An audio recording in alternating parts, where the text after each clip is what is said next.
शोर शराबा कर इतने बड़े वाकया को छिपाया नहीं जा सकता। विपक्ष के नेताजी ने कैटेगोरिकली कहा है कि जो अपने आप को हिंदू कहते हैं वो हिंसा करते हैं। मैं फिर से रिपीट करना चाहता हूं, उनका वाक्य था जो अपने आप को हिंदू कहते हैं वो हिंसा की बात करते हैं, हिंसा करते हैं। मान्यवर, इस देश में शायद इनको मालूम नहीं है, करोड़ों लोग अपने आप को गर्व से हिंदू कहते हैं, गर्व से हिंदू कहते हैं। क्या वो सभी लोग हिंसा की बात करते हैं, हिंसा करते हैं? हिंसा की भावना को किसी धर्म के साथ जोड़ना और ये सदन में और संवैधानिक पद पर बैठे हुए व्यक्ति ने, मैं मानता हूं मान्यवर, उन्होंने इसकी माफी मांगनी चाहिए। मान्यवर, मैं उनको एक गुजारिश भी करना चाहता हूं कि इस्लाम में अभय मुद्रा, इस पर इस्लाम के विद्वानों का मत एक बार वो ले ले। गुरु नानक साहब की अभय मुद्रा पर SGPC का मत वो ले ले। और मान्यवर, अभय की बात तो इनको करने का कोई अधिकार नहीं है। आपातकाल में पूरे देश को इन्होंने भयभीत करा है, लाखों लोगों को जेल में डाला। और आतंक, वैचारिक आतंक अगर कभी था, वैचारिक आतंक कभी था तो आपातकाल के वक्त था। और मान्यवर,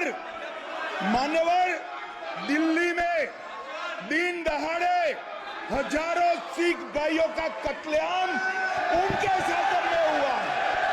आज वो भय की बात कर रहे हैं। मान्यवर, मेरा आपसे आग्रह है कि श्री राहुल गांधी, नेता प्रतिपक्ष, पहला भाषण होने के बावजूद माफी मांगनी चाहिए। न केवल सदन, पूरे देश की माफी मांगनी चाहिए।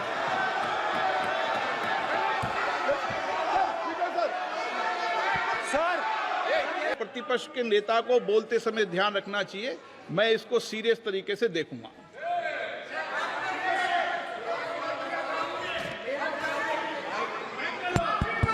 सर, अगर आप हिंदू धर्म के जो महापुरुष हैं, महापुरुष छोड़िए, अगर आप शिव जी को देखें तो क्या हो रहा है सर?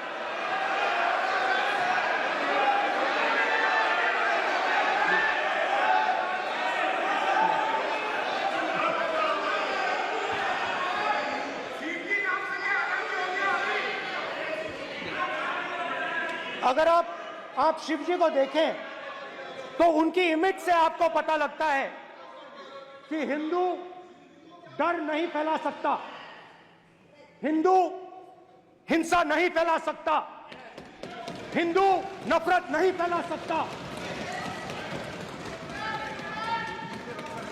और बीजेपी 24 घंटा नफरत, हिंसा, नफरत, हिंसा, नफरत, हिंसा। स्पीकर सर, कहां तक इन्होंने डर फैला दिया है?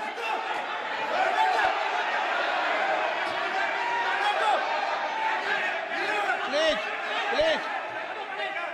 सर, कहां तक इन लोगों ने डर फैला दिया? मैं आपको अयोध्या से शुरू करता हूं। सर नमस्कार। अयोध्या ने आपको मैसेज भेजा, अयोध्या ने राम भगवान, मेरा व्यवस्था का सवाल है।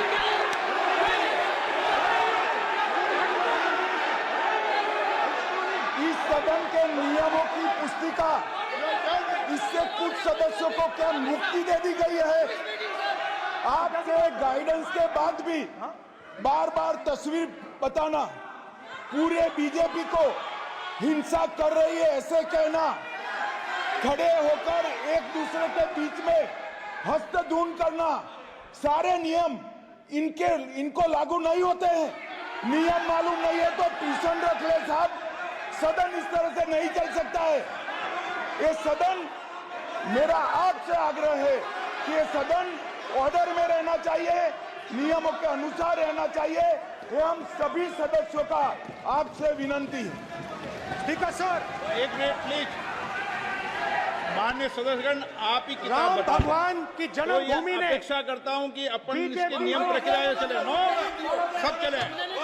नो, आपने बताया था नियम। नो,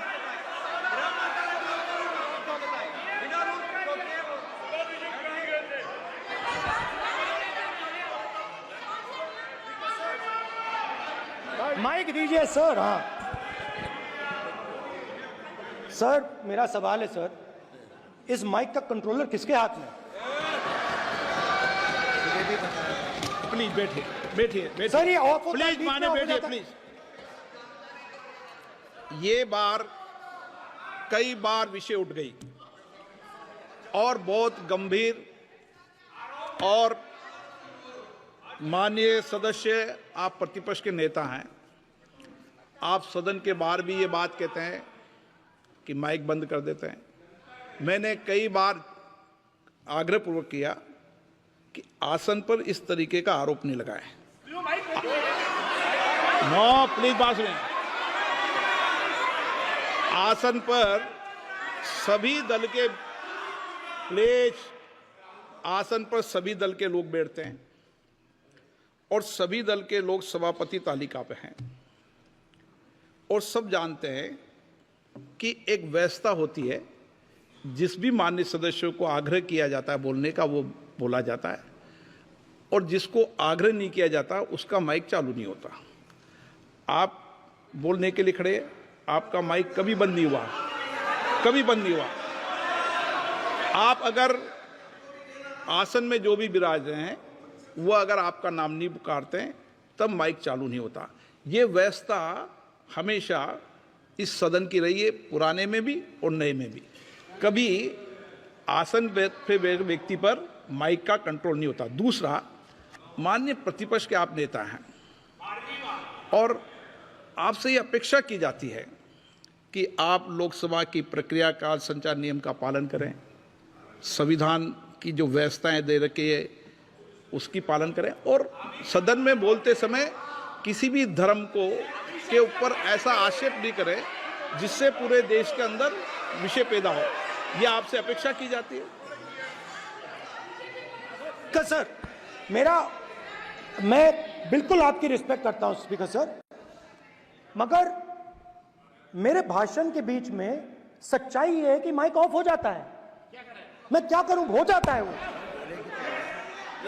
अब आपने देखा मैंने अयोध्या शब्द यूज किया और माइक ऑफ हो गया। नो, अरे ये प्रधानमंत्री मोदी जी के टाइम में आधा आधा पैरा आएगा क्या? तो अयोध्या ने राम भगवान की जन्मभूमि, प्लीज ब्रदर, राम भगवान की जन्मभूमि ने बीजेपी को मैसेज दिया, और ये आपके सामने मैसेज बैठे हुए हैं। मैंने इनसे पूछा, कल कॉफी पी, इनसे मैंने पूछा कि बताइए ये हुआ क्या। बीजेपी ने राम मंदिर का इनॉग्रेशन किया, बोलने दीजिए, राम मंदिर का इनॉग्रेशन किया। अरे भाई, आप हार गए, उसको सहन करिए। नाम बोलने की कोई जरूरत नहीं है, मैं भाषण दे रहा हूं, आप नहीं दे रहे हो। मुझे बोलना है जो बोलना है, मुझे नाम लेने की कोई जरूरत नहीं। मुझे जो बोलना है मैं बोलूंगा। तो अयोध्या ने मैसेज दिया और मैंने इनसे पूछा कि हुआ क्या, और इनका जवाब आया। मैंने उनसे पूछा कि आपको कब पता लगा कि आप अयोध्या में जीत रहे हो, और आपने कहा पहले दिन से मुझे पता था। सही बात। और मैंने कहा ये क्या हुआ? उन्होंने कहा राहुल जी, अयोध्या में एयरपोर्ट बना, अयोध्या की जनता से जमीन छीनी गई और आज तक उन्हें मुआवजा नहीं मिला है। उन्होंने कहा, सही बात, उन्होंने कहा कि अयोध्या में जो भी छोटे छोटे दुकानदार थे, जो भी छोटी छोटी बिल्डिंग्स थी, उन सारों को तोड़कर गिरा दिया गया और उन लोगों को सड़क पर कर दिया गया। इन्होंने यह भी कहा कि अयोध्या के इनॉग्रेशन में अयोध्या की जनता को बहुत दुख हुआ, क्योंकि इनॉग्रेशन में अदानी जी थे, अंबानी जी थे, मगर अयोध्या का कोई नहीं था। और ये कारण था कि अयोध्या की जनता में, उनके दिल में नरेंद्र मोदी जी ने भय डाल दिया। उनकी जमीन ले ली, उनके घर गिरा दिए, और फिर अयोध्या के गरीब लोगों को, किसानों को, मजदूरों को मंदिर के इनॉग्रेशन तक नहीं जाने दिया। मंदिर के इनॉग्रेशन छोड़ो, उसके बाहर भी नहीं जाने दिया। और इसीलिए अयोध्या की जनता ने सही मैसेज भेजा।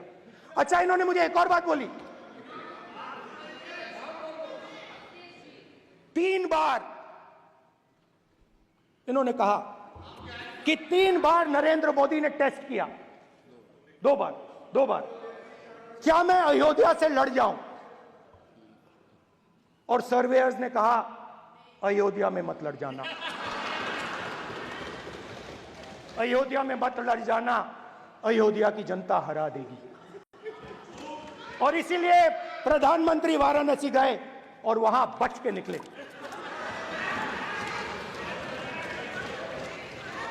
तो अयोध्या की जनता को डराया, पूरे देश को डरा दिया।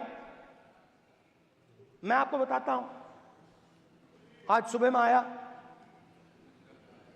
राजनाथ सिंह जी ने मुस्कुरा के मुझे नमस्ते की, और मोदी जी बैठे हैं, मुस्कुराहट नहीं, सीरियस, नमस्ते भी नहीं करते, कहीं मोदी जी ना देख लें, प्रॉब्लम हो जाएगी। वही कहानी गडकरी जी की है, सच्चाई है। अरे भाई, अयोध्या की जनता को छोड़ो, ये तो बीजेपी वालों को डराते हैं।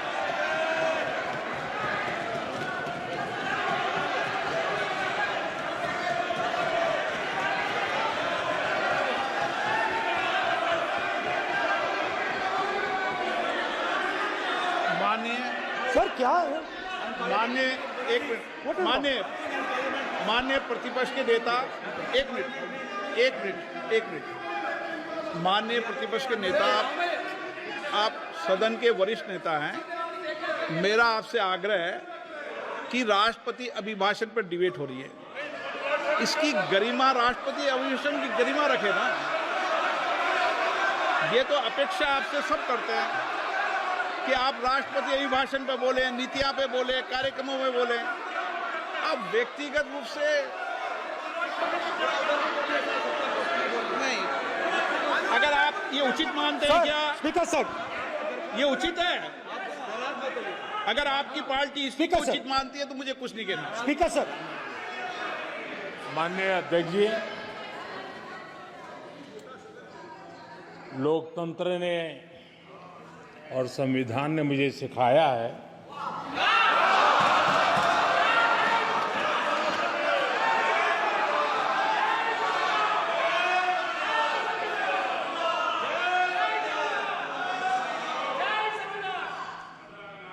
कि मुझे विपक्ष के नेता को गंभीरता से लेना चाहिए।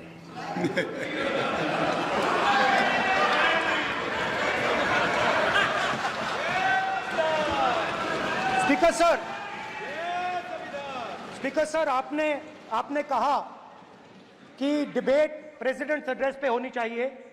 ये जो मैंने किया है, अनुराग ठाकुर जी ने अयोध्या की बात की थी, अनुराग ठाकुर जी ने सनातन धर्म पर आक्रमण की बात की थी, इसीलिए मैंने ये किया है। मैं दिखाना चाहता हूं कि अयोध्या में क्या हुआ, अयोध्या की सच्चाई क्या थी। प्रेसिडेंट्स डिबेट में उन्होंने बात उठाई थी, मैंने बात बंद की। प्रधानमंत्री जी को अच्छी लगी अयोध्या के बाद अच्छी लगी, डर फैलाया और ऑपोजिशन का रिस्पांस एक साथ मिलकर भारत जोड़ो यात्रा।